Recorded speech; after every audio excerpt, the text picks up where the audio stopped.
Bismillahirrahmanirrahim. Assalamualaikum warahmatullahi wabarakatuh. Alhamdulillah nahmaduhu wa nasta'inuhu wa na'udzu billahi min shururi anfusina wa min sayyiati a'malina may yahdihillahu fala mudhillalah wa may yudlil fala hadiyalah. Asyhadu an la ilaha illallah wahdahu la syarikalah wa asyhadu anna Muhammadar Rasulullah allazi la nabiyya ba'da. Allahumma shalli ala Muhammad wa ala ali sayyidina Muhammad. Pemirsa, indahnya Ramadan yang berbahagia, kami sangat senang dan bahagia bertemu dengan Anda dalam acara dialog yang pada hari ini kita mengangkat sebuah tema Ramadan mencetak generasi Qurani. Tidak kurang seperti Profesor Dr. Alisa Riyati mengatakan bahwa ada mencetak sejarah masa depan. Apabila kita merujuk apa yang akan terjadi 100 tahun lagi, maka ditentukan pada hari ini. Maka kemudian bagaimana kita mencetak generasi Qurani agar menjadi dan menciptakan peradaban yang Islam 100 bahkan lebih ke depan. Di studio telah hadir narasumber yang cukup energik, salah satu tokoh andalan masyarakat Sumatera Utara, tokoh muda yang energik, juga adalah akademisi. Kita panggilkan Bapak Dr. HM Syukri Albani Nasution MA. Assalamualaikum Mas. Waalaikumsalam warahmatullahi Apa kabar Mas? Ya, alhamdulillah sehat-sehat kita semua. Sehat-sehat semua. Ya, beliau adalah sebagai sekretaris MUI Kota Medan dan juga sebagai kepala pusat pengabdian pada masyarakat UIN Sumatera Utara. Selain daripada itu juga dia adalah sebagai mubalik yang turun gunung, dari gunung ke gunung, dari lokasi ke lokasi yang lain, dan dari satu mimbar ke mimbar yang lain, yang menjadi karakter dan kebiasaan beliau. Baik, para pemirsa TVRI Sumatera Utara dimanapun Anda berada, sebelum kita lanjutkan dialog ini, maka kita lebih dulu mendengarkan ayat-ayat suci Al-Quran yang dikumandangkan oleh qori kita Muhammad Ajrai Nasution yang akan membacakan surat An-Nisa ayat 9. Mudah-mudahan dapat kita mengambil hikmah dan berkahnya. Mari kita simak bersama-sama. A'udzu billahi minasy syaithanir rajim.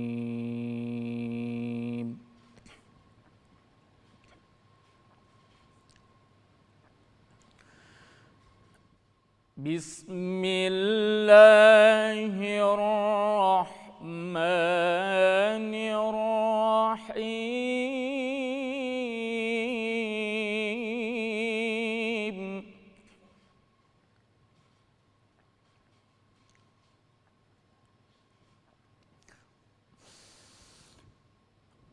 وَلْيَخْشَ الَّذِينَ لَوْ تَرَكُوا مِنْ خَلْفِهِمْ ذُرِّيَّةً ضِعَافًا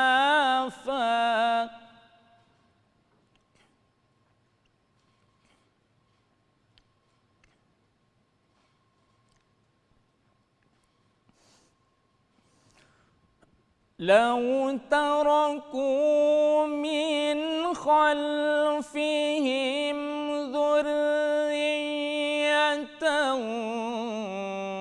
ضعافا خافوا عليهم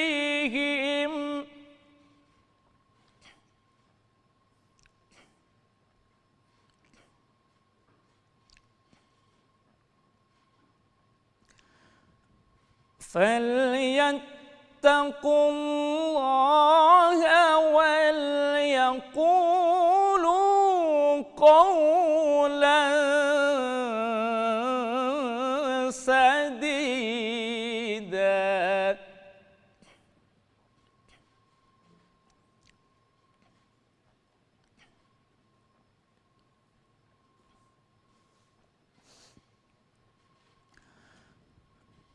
إن الذين يأكلون أموال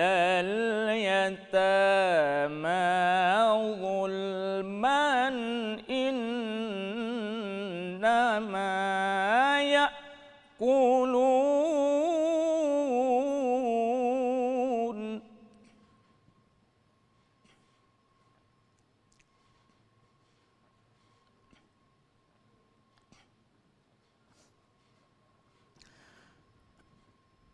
إنما يأكلون في بطونهم نارا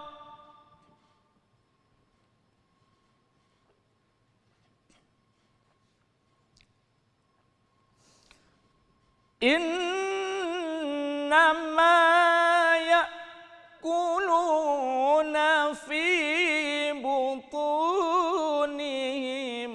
نارا وسيصلون سعيرا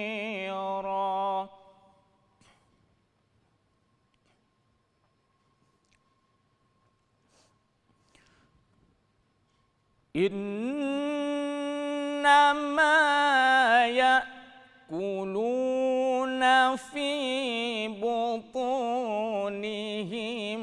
نارا وسيصلون سعيرا صدق الله العظيم.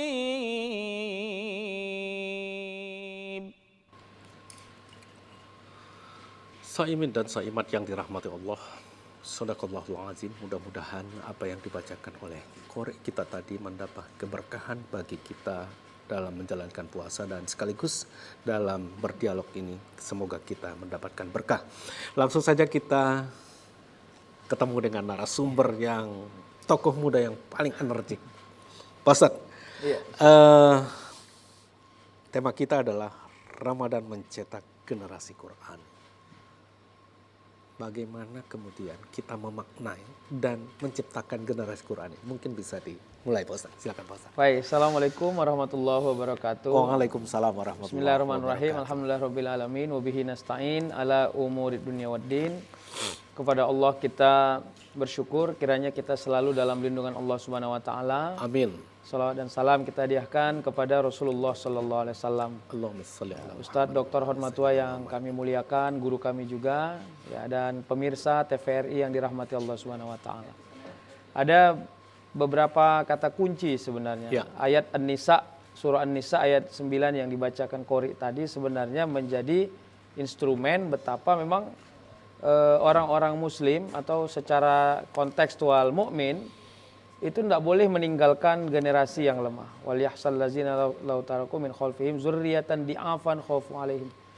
Jadi setelah itu kan ada wal yattaqullah, kira-kira kan begitu ya. Fal yaqulu qaulan syadida, itu kira-kira gitu kan.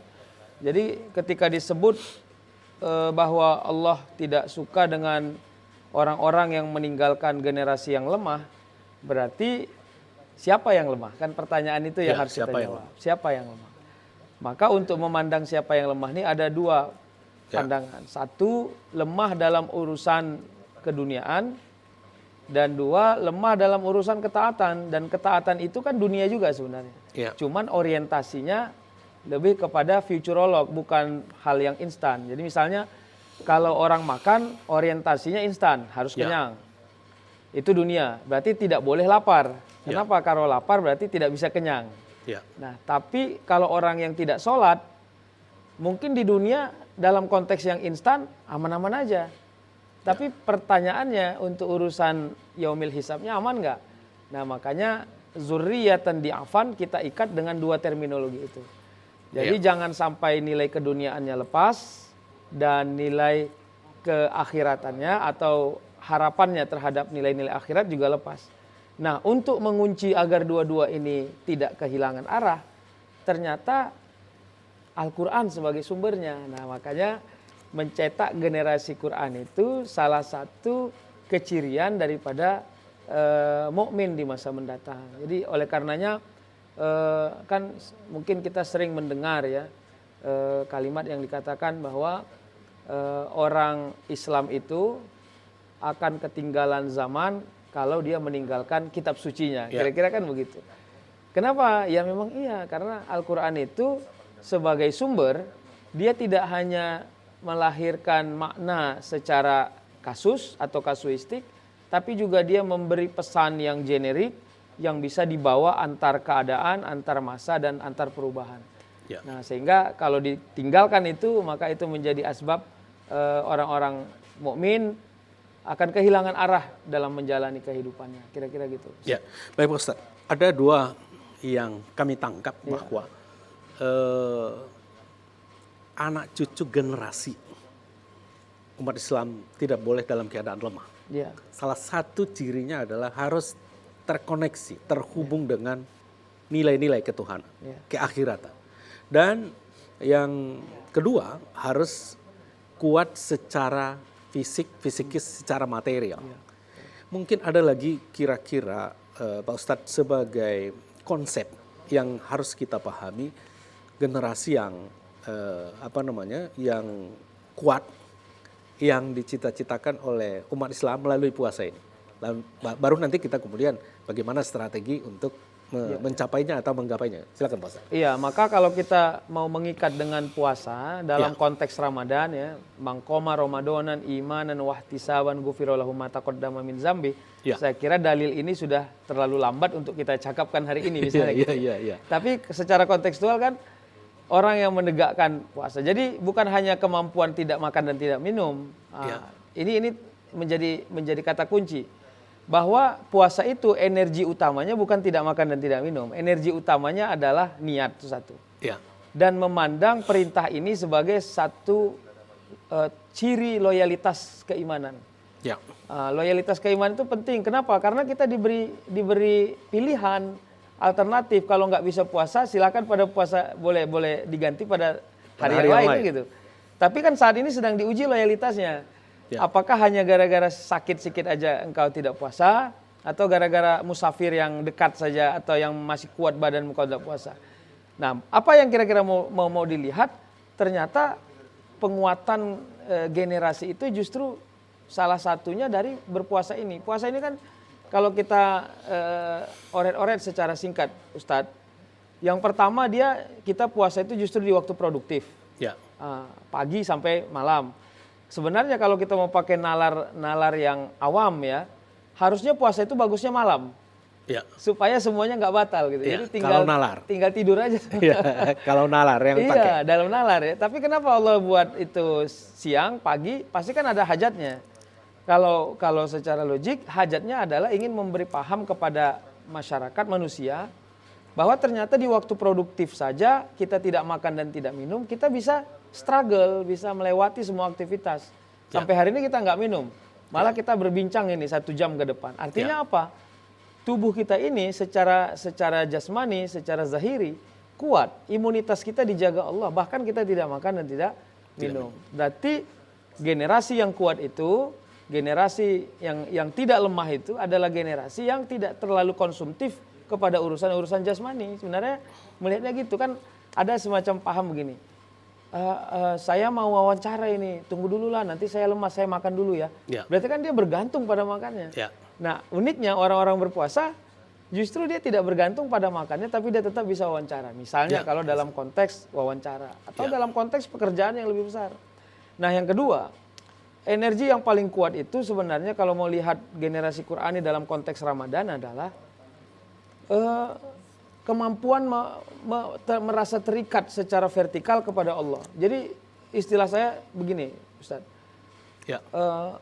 Boleh kita makan di siang hari, ya, pergi saja beli nasi padang, masuk ke kamar, makan silakan, habis minum teh manis dingin itu kan sedap, Ustadz. Habis itu lap kita punya mulut, terus kita sampaikan kepada semua manusia bahwa kita sedang berpuasa. Semua orang pasti percaya. Tapi uniknya orang berpuasa itu sedang tidak cari kepercayaan orang, tapi mencari kepercayaan Allah Subhanahu wa taala. Jadi dalam konteks orang Medan itu namanya hambar. Jadi kalau saya tadi sudah buka tadi siang, saya merasa Allah nggak bisa ditipu gitu.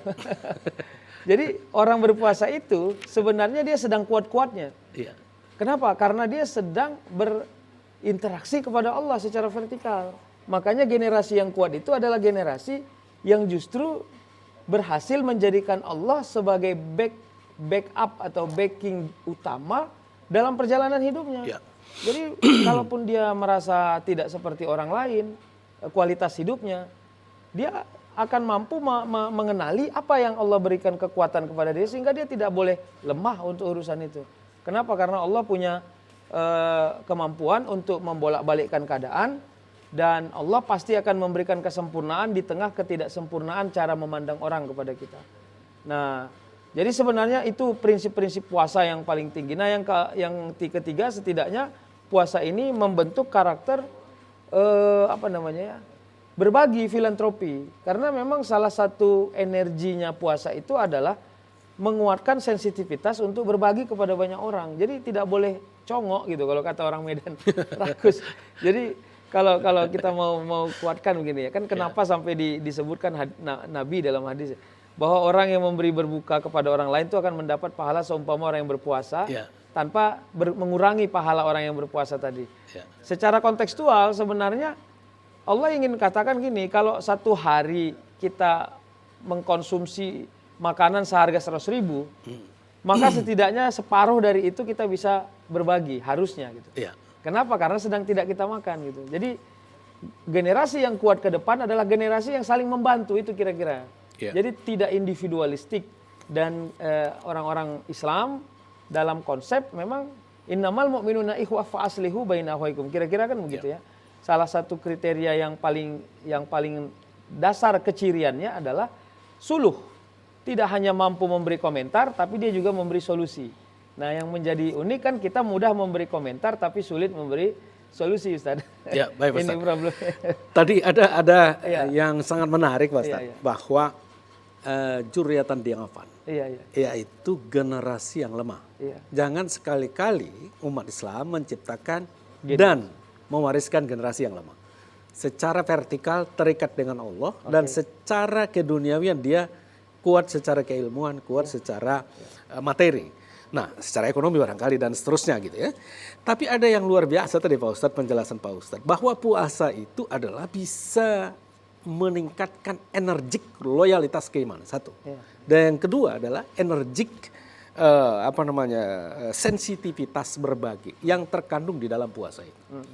Lalu kemudian, ini kan sebetulnya lemah ini Pak Ustadz, fisik lemah.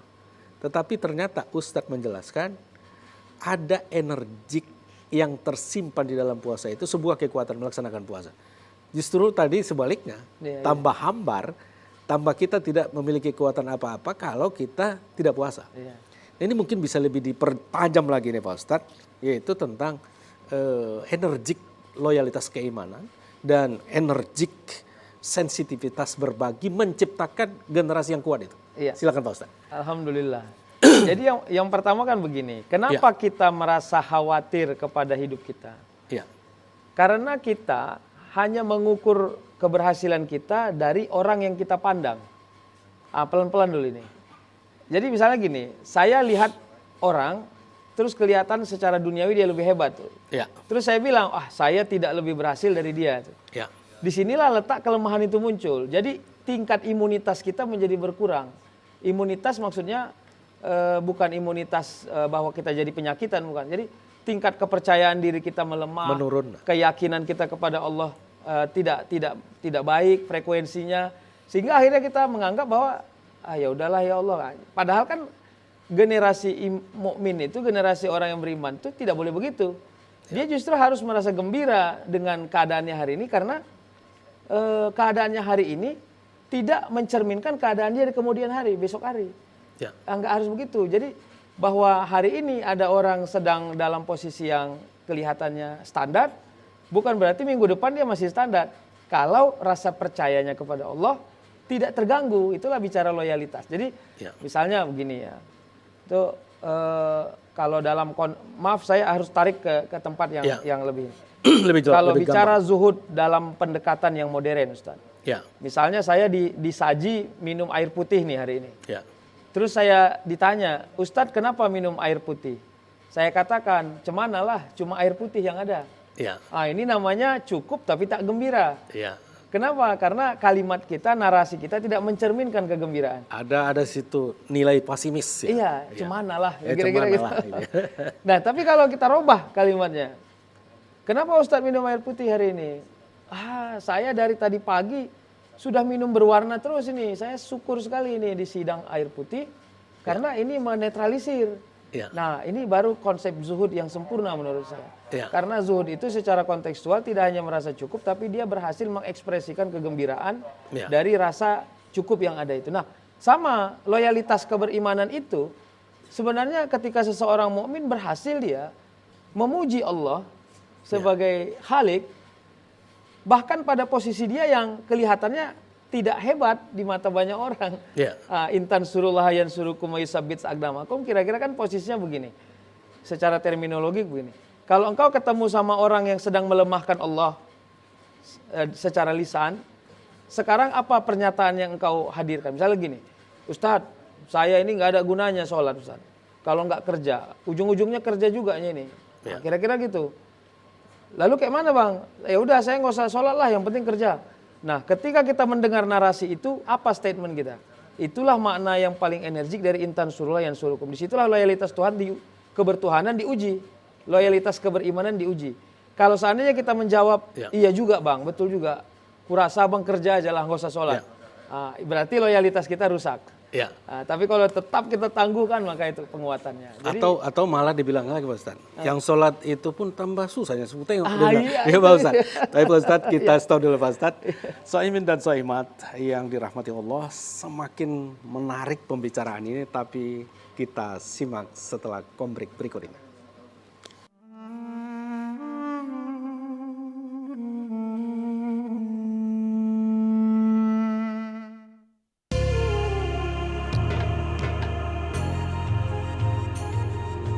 Negara sumber daya sejahtera,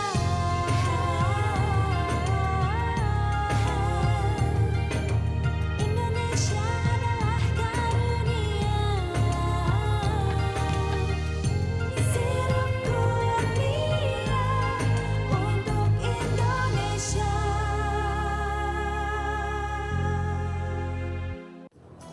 Zakat adalah salah satu rukun Islam, kewajiban umat Islam untuk menunaikannya. Dengan membayar zakat. Zakat menyucikan. Bersihkan harta kita. Zakat membawa keberkahan. Pimpinan Basnas Provinsi Sumatera Utara mengucapkan, Selamat menunaikan ibadah puasa Ramadan 1444 Hijriah. Ramadan selalu membawa inspirasi dan makna yang dalam. Kita belajar untuk berjuang dengan sungguh-sungguh, menghargai waktu yang ada demi membangun karakter yang baik. Dari setiap masalah yang kita alami, Cemananya kau? Bisa rusak sepatuku gara-gara kau semir. Kau gantilah sikat kau dudap, kena marah kita bisa malahan. belajar untuk selalu meningkatkan kualitas diri. Manfaatkan Ramadan sebagai momentum untuk menjadi lebih baik lagi. Bank Sumut memberikan pelayanan terbaik.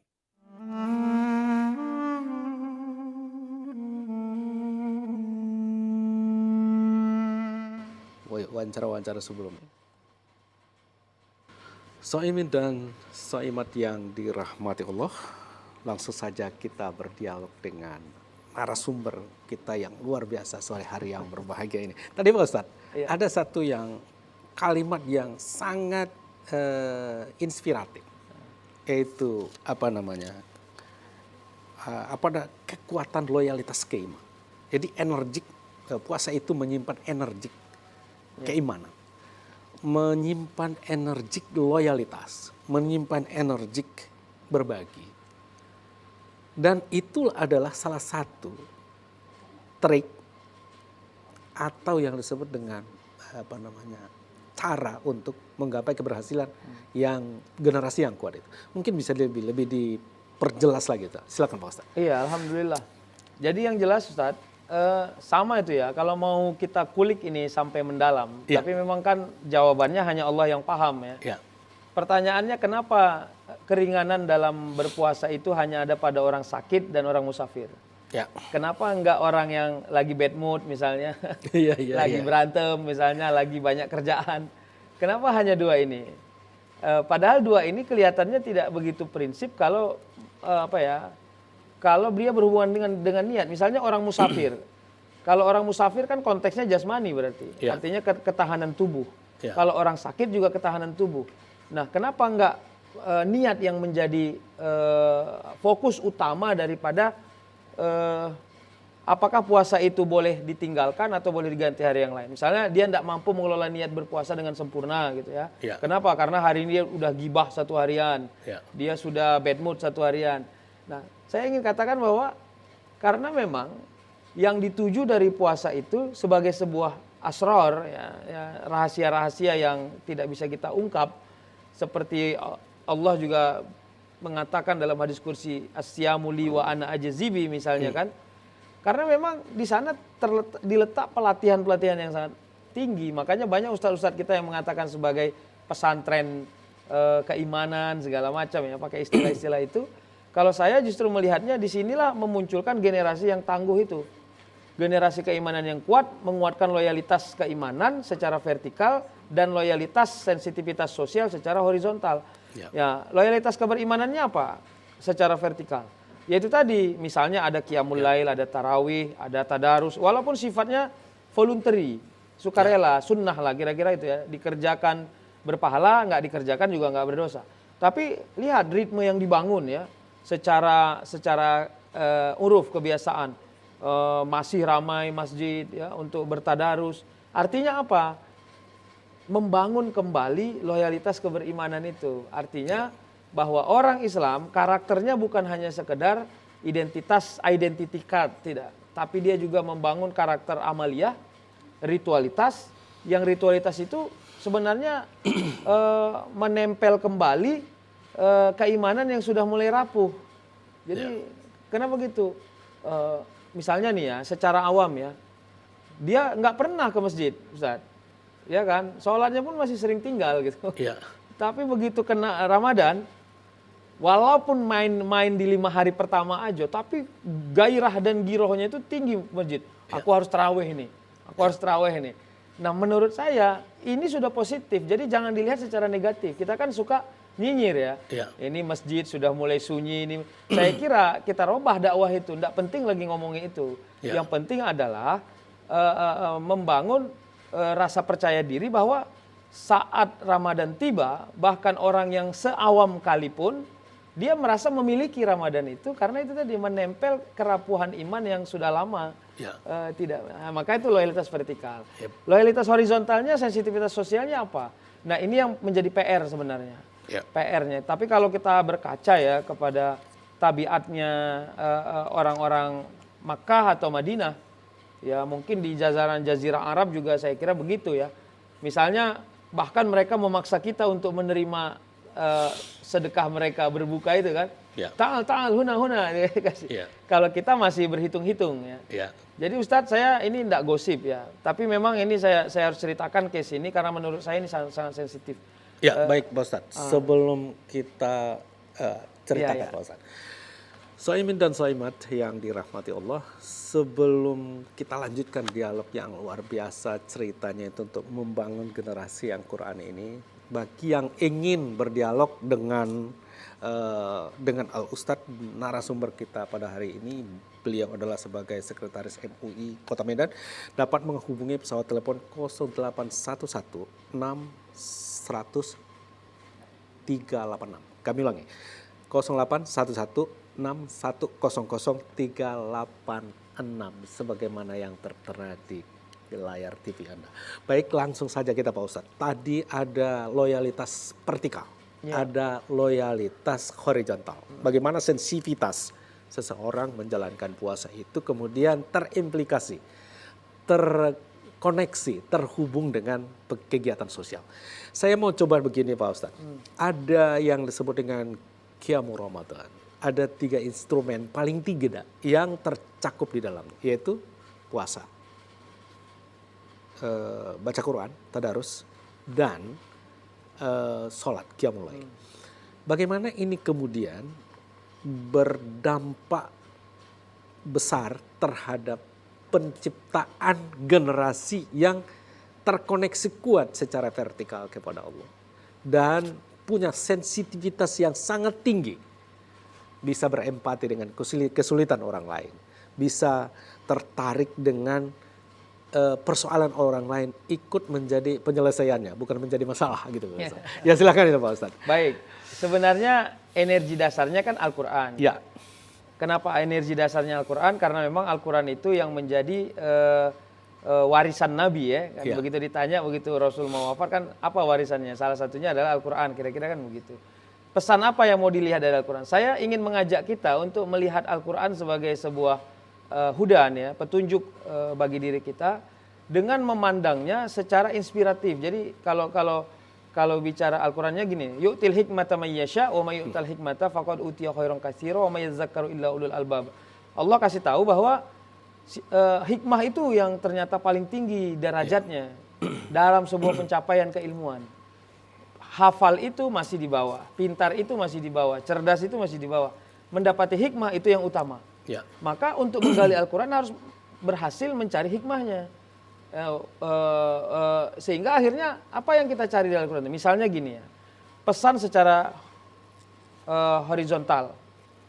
Coba kita lihat, ya, kenapa Allah selalu menyebut habis amanu wa amilus solihah. Ya. Dalam term yang banyak, dalam narasi-narasi yang berbeda-beda. Ya. Kalau ingin mau disaji berarti ada kepentingan dalam amilus solihah. Ya. Jadi dia tidak boleh hanya sekedar simbol, tidak boleh hanya sekedar seremoni. Jadi gini, sama ya secara kasuistik. Contoh nih Ustaz, saya mohon maaf juga kepada pemirsa bila mana ini tidak pas. Misalnya kita memanggil anak yatim, ini konteksnya yatim. Ya. Berarti amilus solihah, karena ingin menyenangkan hatinya. Kita senangkan dia dengan uang, tapi kita sakiti hatinya dengan sebutan-sebutan. Berarti tidak sempurna. Ya. Kenapa? Kesannya seremoni. Ini PR bagi kita-kita yang suka ngundang anak yatim tapi suka di callback. Ini anak yatim, ini bapaknya dulu tukang beca, si Ucok namanya ini, kasihan dia. Nggak perlu diomongi karena semua orang juga nggak suka jadi anak yatim sebenarnya. Nah maksud saya kadang benar di pekerjaan, salah di cara. Maksud saya itulah makna yang paling kuat dari kemampuan memiliki sensitivitas secara horizontal. Jadi bukan hanya merasa uang sebagai power satu-satunya, tapi kemampuan mengadaptasi kebaikan kita di tengah masyarakat. Kalau masih ada waktu saya sambung sedikit lagi. Misalnya birrul walidain, dalam konteks birrul walidain. Kalau kita mau pinjam beberapa isyarah dari para ulama, ya termasuk ustaz-ustaz kita sering ngomong, apa bedanya birrun dengan berbuat baik, khair, kira-kira gitu. Kalau birrun itu konteksnya adalah kemampuan kita berbuat baik kepada ayah kita atau ibu kita. Jadi bukan selera kita, tapi selera dia. Jadi misalnya begini, saya mengunjungi ayah saya bawa makanan siap saji yang mahal. Begitu saya taruh di hadapannya, saya bilang makan ini ya, ini mahal ini enak, ini lezat. Padahal dia nggak selera, dia seleranya goreng pisang. Itu tidak birrul walidain namanya. Birrul walidain itu jangan ikut seleramu, ikut selera dia. Nah, misalnya kalau dia suka goreng pisang, walaupun kau sanggup membeli yang mahal, ya goreng pisang. Nah konteksnya birrul walidain atau kaulang karimah dalam konteks birrul walidain itu gini, ada seorang anak ngasih uang sama ibunya sudah manula nih. Ma ini uang 5 juta ya untuk bulan ini. Ya, nanti ada bulan berikutnya gitu Pak Ustaz. Iya. Baik Pak Ustaz, sebelum kita lanjutkan Pak Ustaz.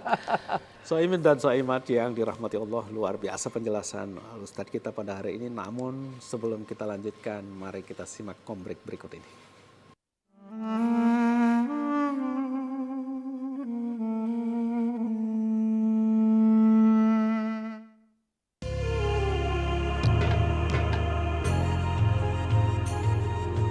Negara sumber daya sejahtera,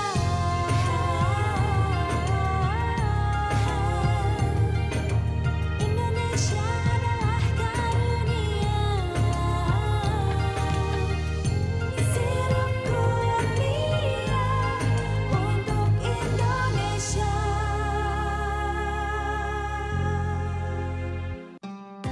Ramadan adalah merupakan bulan kepedulian.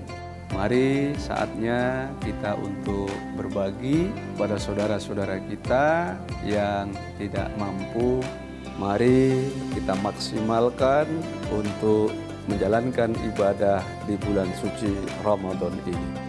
Selamat menunaikan ibadah puasa 1444 Hijriah.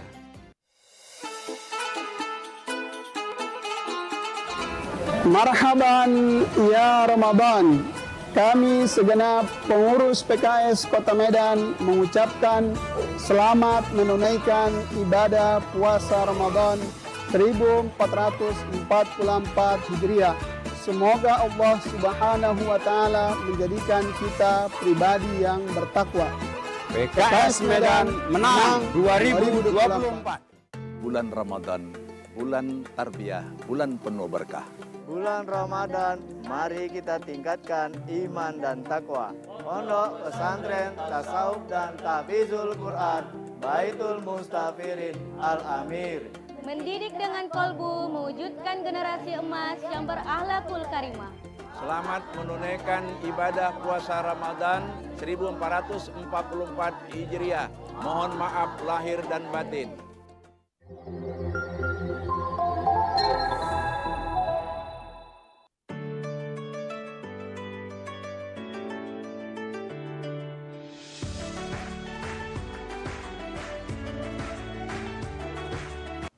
Dengan cinta, hidup menjadi indah. Dengan ilmu, hidup menjadi mudah. Dengan agama, hidup menjadi terarah.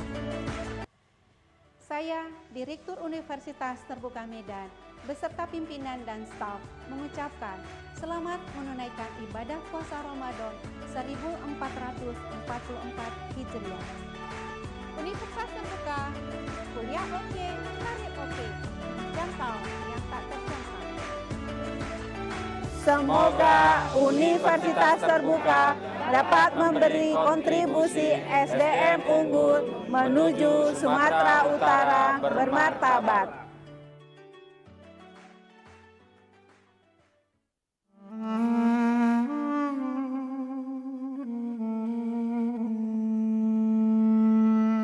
Dan Saimat yang dirahmati Allah, terima kasih masih tetap bersama indahnya Ramadan. Langsung saja kita menjumpai Ustadz kita. Tadi masih terputus Ustadz bahwa energik kekuatan horizontal seorang pemuda itu dibutuhkan sangat sensitif.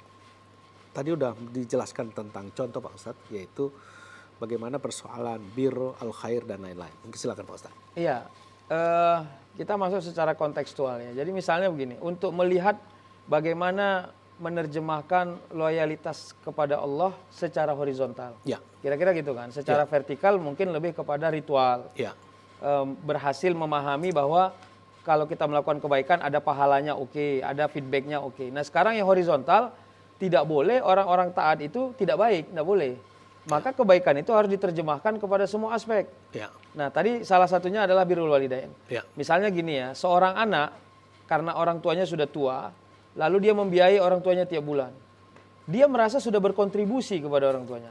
Nah ini menjadi sensitif di sini. Padahal kan sampai-sampai kita mendengar dalil ridhollah fi ridhol walidain. Kira-kira kan begitu ya. Ada konektivitas yang sangat kuat antara ridhonya Allah dengan ridhonya orang tua. Tapi setiap dia ngasih uang terus dia suka mempermalukan orang tuanya. Ayah jangan boros ya, ini duit ini capek awak nyarinya nih. Ya. Jangan boros ya nih. Kadang-kadang di hadapan kawannya, apa ya, ayah minta duit lagi ya? Wah hati-hati ya. Ya. Saya kira ini yang menjadi PR kita bersama untuk jangan terlalu fokus di satu tempat secara ritual, tapi mengabaikan tempat-tempat yang sifatnya sosial, interaksi kita secara horizontal. Nah inilah sebenarnya generasi yang kuat tadi itu. Jadi tidak hanya sekedar punya kepentingan kepada individu, ya, merasa bahwa dia hanya mengkrit dirinya sendiri, tapi membiarkan justru orang-orang yang di sekelilingnya itu menjadi lemah. Ya. Makanya potensi ini harus dibaca melalui Al-Quran.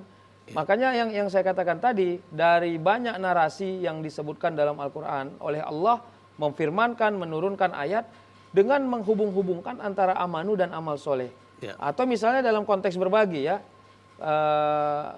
wa amfaku mimma rozaqnahum sirra wa alaniyah misalnya. Ya. Selalu nafkah mimma rozaknahum. Mimma rozaknahum ini selalu diterjemah oleh para mufassir dengan sebahagian rezeki. Ya. Sebagian rezeki itu ternyata tidak bisa kita ukur secara kalkulatif. Dia bukan kuantitas itu ternyata, tapi kualitas. Bagaimana mengukur kualitasnya? Sebahagian itu bukan berarti separuh. Ya. Sebahagian itu mungkin sesuatu yang paling kita punya ekspektasi mengeluarkannya. Walaupun Al-Quran juga pada ayat lain misalnya ini ya, menyebutkan mustakhlafina fi, ya, wa anfaqu mimma razaqnahum mustakhlafina fi. Jadi disuruh kita berinfak dari sebagian rezeki yang kita miliki, yang paling kita menguasainya. Apa terminologinya? Berarti kalau seandainya saya di dompet saya ada uang 5 juta, terus saya infakkan 5.000, saya tidak merasa kehilangan dengan uang 5.000 itu, berarti itu bukan mustakhlafina fi. Ya. Bukan sesuatu yang saya kuasai, karena saya sudah menganggap dia nggak ada gitu. Ya. Tapi kalau di dompet saya uang 50.000, saya infak 20.000, lalu saya merasa kehilangan, berarti itu mustakhlafina fi. Nah artinya apa? Al-Quran itu ingin memesankan bahwa untuk urusan filantropi dalam konteks berbagi, jangan main di zona nyaman. Ya. Karena yang nyaman belum tentu aman. Yang nyaman belum tentu aman. Karena kan gini, yang nyaman itu kan ukuran kita. Ya. Nah pernah ada orang nanya gini, Ustadz, apakah infak 5.000 itu boleh? Saya bilang begini, jawabannya tergantung berapa isi dompetnya. Ya. Kalau di dompetnya uang 20.000, 5.000 itu udah banyak. Ya. Tapi kalau di dompetnya 1 juta, 5.000 itu sedikit. Berarti kan itulah maksudnya kemampuan untuk melihat itu. Ya. Nah kalau masih ada waktu nih Ustaz, Ya, jadi baik, begini lagi. Kalau ketemu sama orang-orang yang ingin membutuhkan bantuan kita atas nama Allah Subhanahu Wa Taala, ya misalnya kita lihat orang yang sedang lapar, ya, orang yang sedang membutuhkan pertolongan dalam konteks mencari jalan, anggap saja bahwa Allah sedang mendekatkan kita kepada case, sehingga tidak ada alasan untuk tidak membantu. Jangan ukurannya begini, kalaupun ku bantu nggak adanya manfaatnya sama aku, ngapain ku bantu? Lagi-lagi ukuran kita begitu. Nah, loyalitas bertuhan secara horizontal itu adalah tetap kita jabani atau kita sambut orang-orang yang datang meminta bantuan ke kita, karena kita yakin itu juga karena izin Allah. Ya. Dan kalau nggak kita kerjakan menjadi masalah gitu. Ya. Dan kita punya keyakinan bahwa itu adalah kiriman dari Allah. Oh, iya, baik iya. Pak Ustadz. Tadi kita sudah bicara Pak Ustadz dalam proses penciptakan atau strategi menciptakan generasi yang kuat. Jangan juriatan dengafan.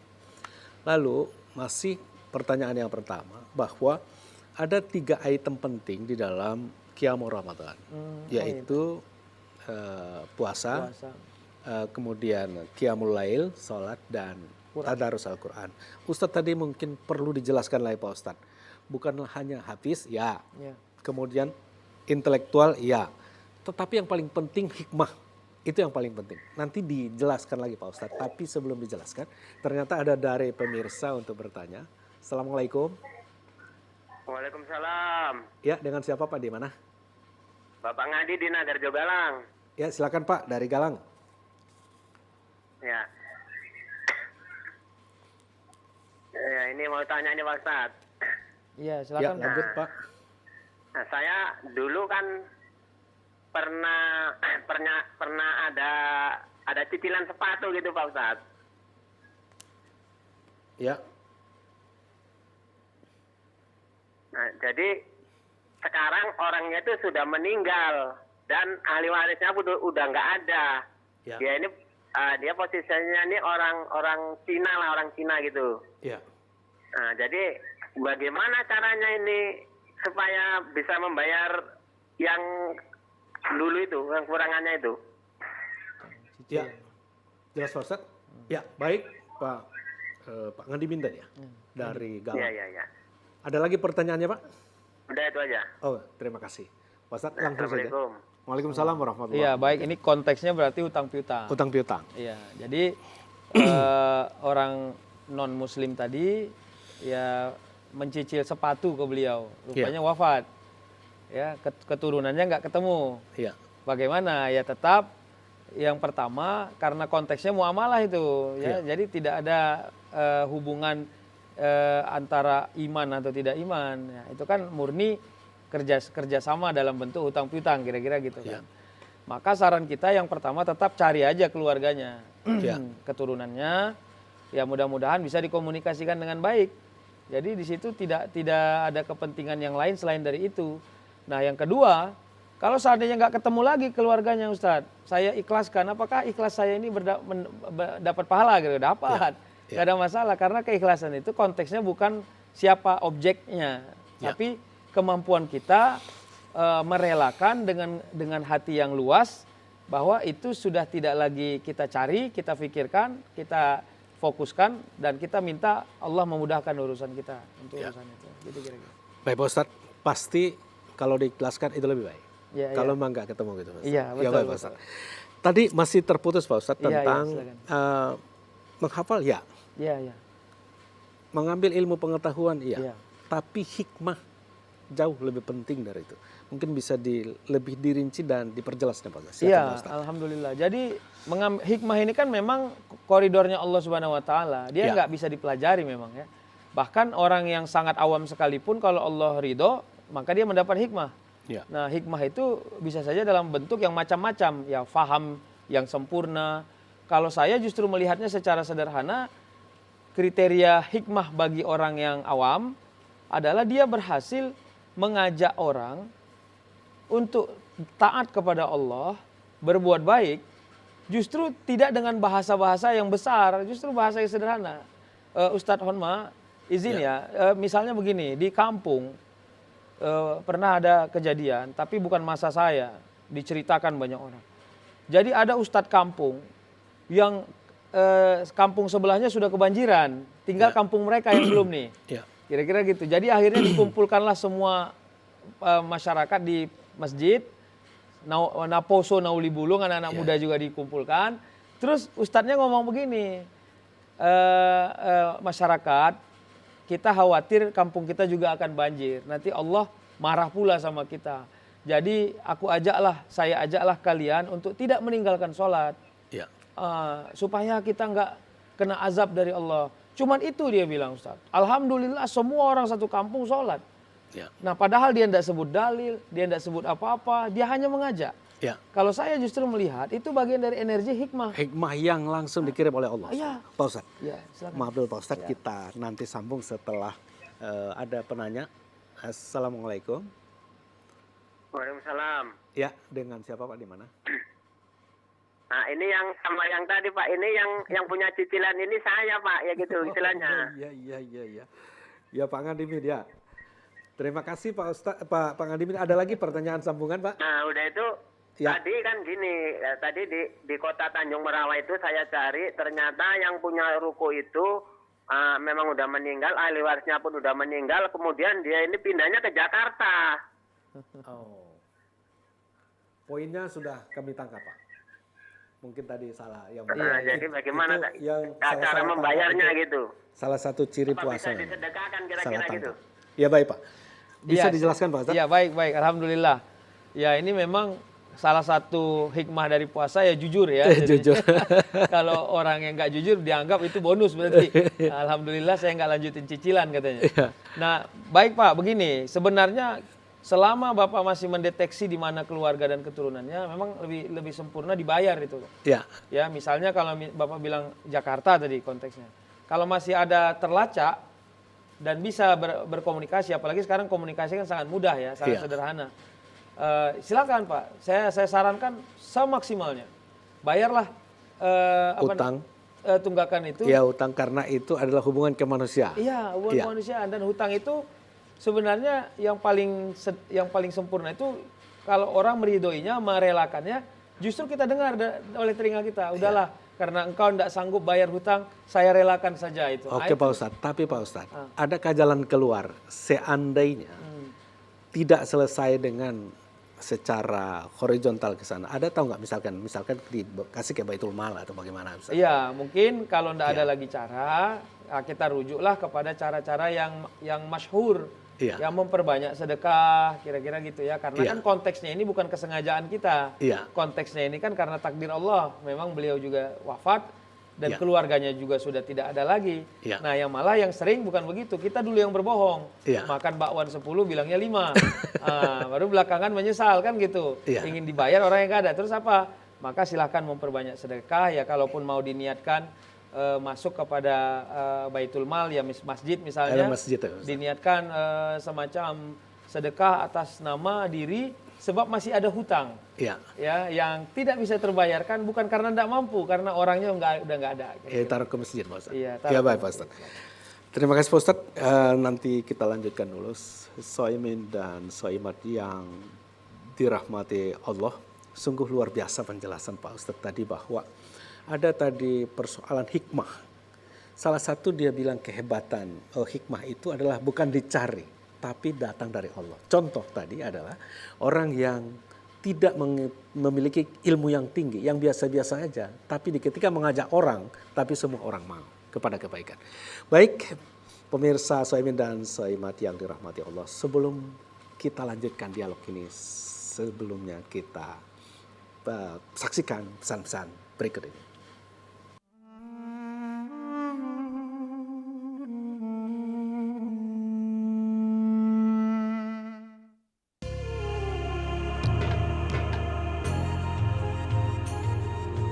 Negara sumber daya sejahtera,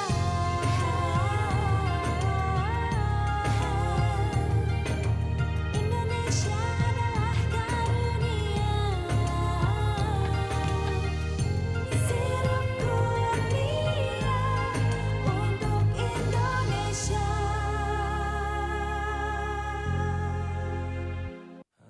Ramadan adalah bulan amal, bulan jihad dan bulan produktivitas. Bulan untuk menumpah diri agar kita menjadi semakin lebih baik.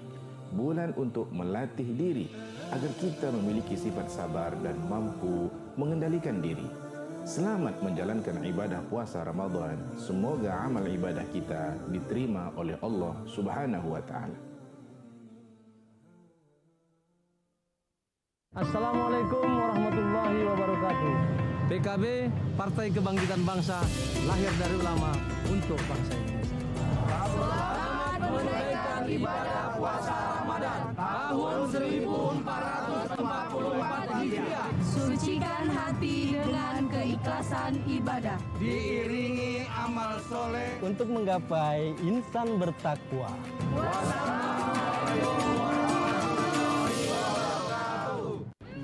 Ramadan selalu membawa inspirasi dan makna yang dalam. Kita belajar untuk berjuang dengan sungguh-sungguh, menghargai waktu yang ada demi membangun karakter yang baik. Merong pecah nih. Dari setiap masalah yang kita alami, Cemananya kau? Bisa rusak sepatuku gara-gara kau semir. Kau gantilah sikat kau Dap. Kena marah kita kawan. bisa belajar untuk selalu meningkatkan kualitas diri. Manfaatkan Ramadan sebagai momentum untuk menjadi lebih baik lagi. Bank Sumut memberikan pelayanan.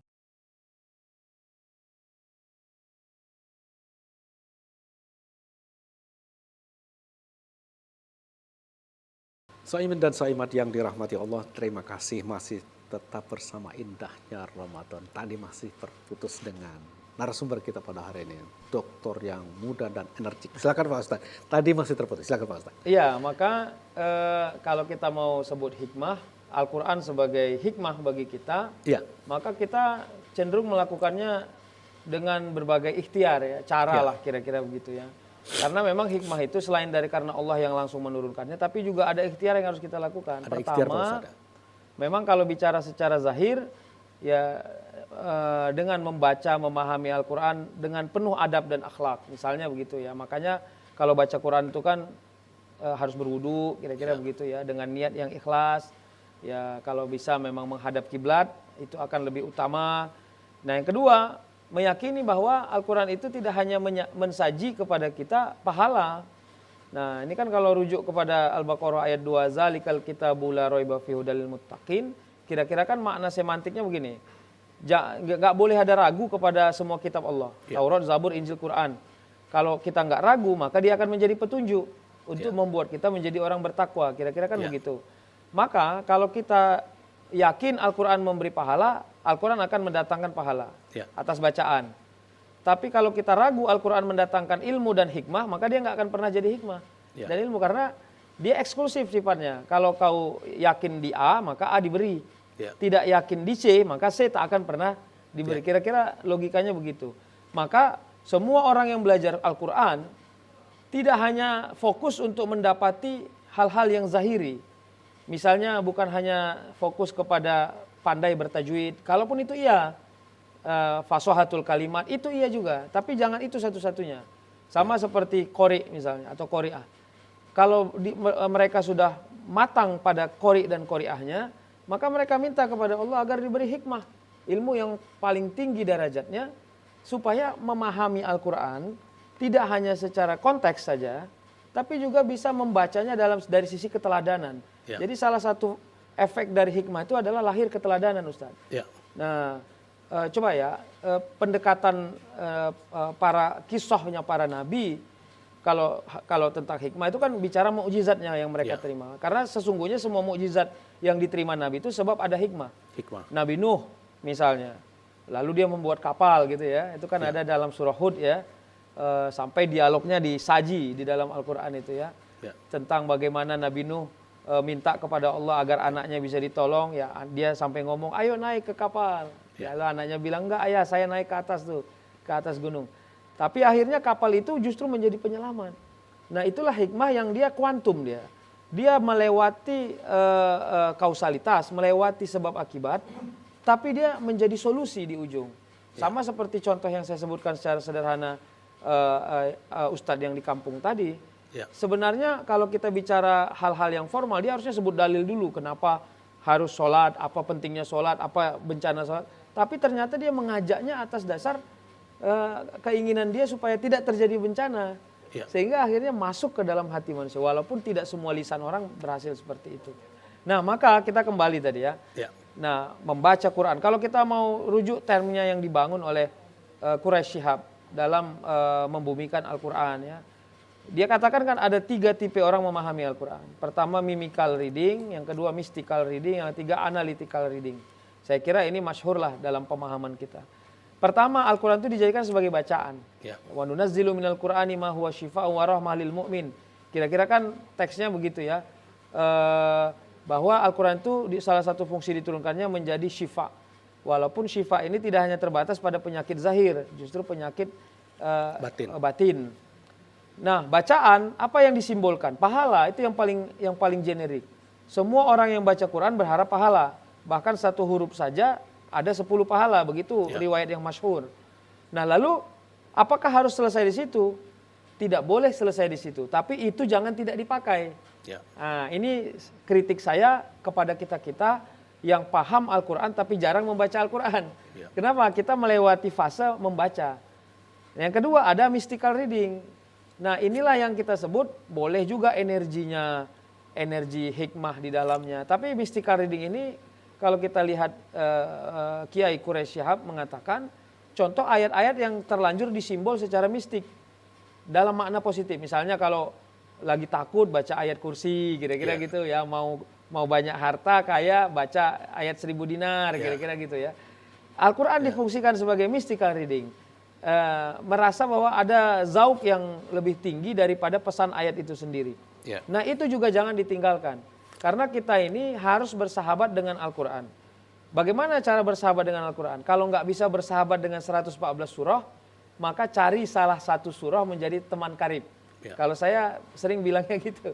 Misalnya ada orang berteman akrab dengan surah Wal Asri, kira-kira gitu ya. Atau surah Al-Ikhlas. Atau sehingga Ar-Rahman. Sehingga itu menjadi energi kepada dirinya. Setiap dia sedang down, sedang labil, dia baca ayat itu seperti menjadi gairah baru. Wah itu fungsi Al-Quran sebagai mystical reading berfungsi saat itu. Nah yang ketiga, ini fungsi yang menurut saya harus kita perankan secara fokus ya. Analytical reading bukan hanya belajar dalam konsep menambah wawasan, tapi mendapati hikmah. Nah, jadi analytical reading itu meminta hikmah dari Allah dengan diikhtiarkan, dipelajari, dilihat secara kebahasaan, dipahami secara maknawi. Ya, apalagi dalam ulumul Quran banyak terminologi-terminologi yang dibangun untuk memahami Al-Quran ya. Ada istislahiyah, ada bahaya semantik, ada dari sisi maqasid dan seterusnya. Itu harus dilihat supaya Al-Qur'an itu tidak hanya berhasil dipandang sebagai kitab hukum. Itu yang salah kaprah kita. Al-Qur'an itu bukan kitab hukum. Jadi nggak semua hukum ada dalam Al-Qur'an. Al-Quran itu sumber hukum, masodir al-ahkam. Sehingga akhirnya Al-Quran itu bisa dilihat, dianalisis dari berbagai perspektif yang ada, kira-kira gitu Ustaz. Termasuk perspektif kesufian. Ya, itu yang harus dipahami. Ekonomi dan lain-lain gitu Pak Ustadz. Iya. Baik Pak Ustadz, nanti kita lanjutkan Pak Ustadz. Soimin dan soimat yang dirahmati Allah, semakin oke penjelasan Pak Ustadz pada hari ini. Tapi begitupun kita saksikan nanti setelah pesan-pesan berikut ini.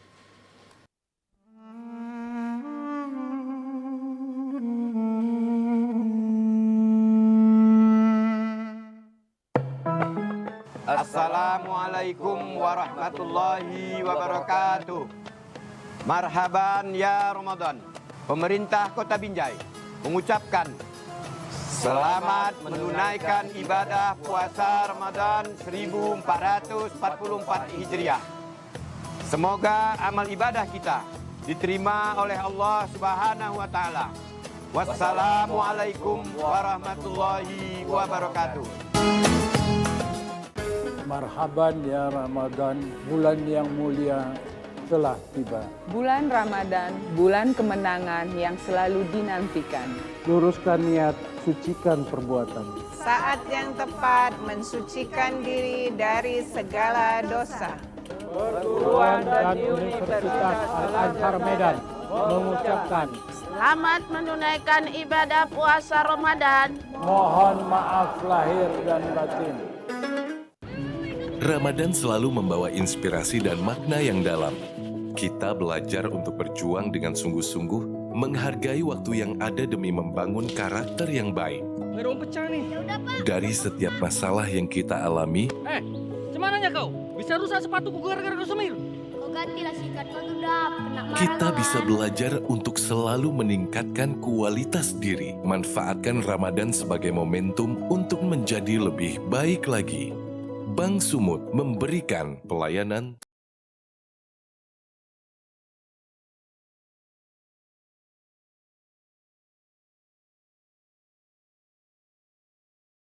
Ya, soimin dan soimat yang dirahmati Allah, terima kasih masih sampai ke penghujung waktu ini masih ada yang setia untuk mengikutinya.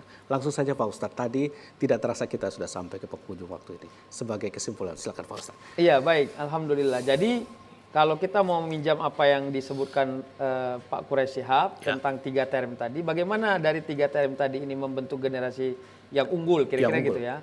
Maka saat ini generasi Islam atau mukmin harus fokus menjadikan Al-Quran sebagai panduan utama dan dasar untuk membaca perkembangan dan perubahan zaman ini. Misalnya begini ya, tidak lagi hanya fokus kepada ingin mendapatkan pahala saja, bukan hanya itu konteksnya. Jadi kan kita sering mengatakan begini, saya ini anak kedokteran Ustadz, alhamdulillah saya iringi belajar kedokteran dengan membaca Quran. Oke, itu benar, tapi belum sempurna. Sekarang kerja anak kedokteran itu adalah coba menghubungkan apa yang disiratkan oleh Al-Quran sebagai sumber tentang nilai-nilai pengobatan, ya, medis dan seterusnya, sehingga bukan hanya menambah suasana kebatinan Al-Quran itu, tapi juga menambah kemampuan bernalar dan kemampuan memahami, ya, analitikal tadi, sampai nanti pada waktunya Allah kasih hikmah kepada dirinya.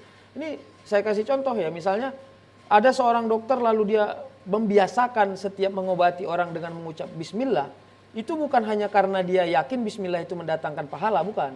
Tapi karena dia sudah berhasil memahami ada hubungan yang sangat linier antara ucapan bismillah itu dengan kemampuan dia mengobati. Luar biasa. Harus begitu kira-kira. Jadi sehingga akhirnya kita semua melihat Al-Quran tidak hanya sekedar kemampuan membaca dan menarasikannya. Kira-kira gitu. Tapi sampai kepada hikmah. Sampai kepada hikmahnya. Jadi Pak Ustadz, luar biasa penjelasan Ustadz pada hari ini. Mudah-mudahan apa yang disampaikan oleh Ustadz menjadi pencerahan di masyarakat kita di Sumatera Utara. Dan tentu harapan kita ilmunya akan tetap bertambah dan mendam hajana kita di Sumatera Utara. Saimin dan Saimat yang dirahmati Allah, luar biasa penjelasan Pak Ustadz tadi bahwa judul kita hari ini adalah Ramadan mencetak generasi Qurani, di mana salah satu bentuknya adalah bagaimana menciptakan energi loyalitas keimanannya sebagaimana disampaikan oleh Ustadz bahwa Qiyamul Ramadan yang paling tidak 3 dimensi di dalamnya, yaitu Al-Quran, Tadarus, Qiyamul Lail, yaitu salat tarawih, dan termasuk di dalamnya adalah puasa yang harapan kita adalah naik tingkat dari puasa awam menjadi khawasul khawas, paling tidak khawas begitu ya, baru kemudian menambah energi secara horizontal.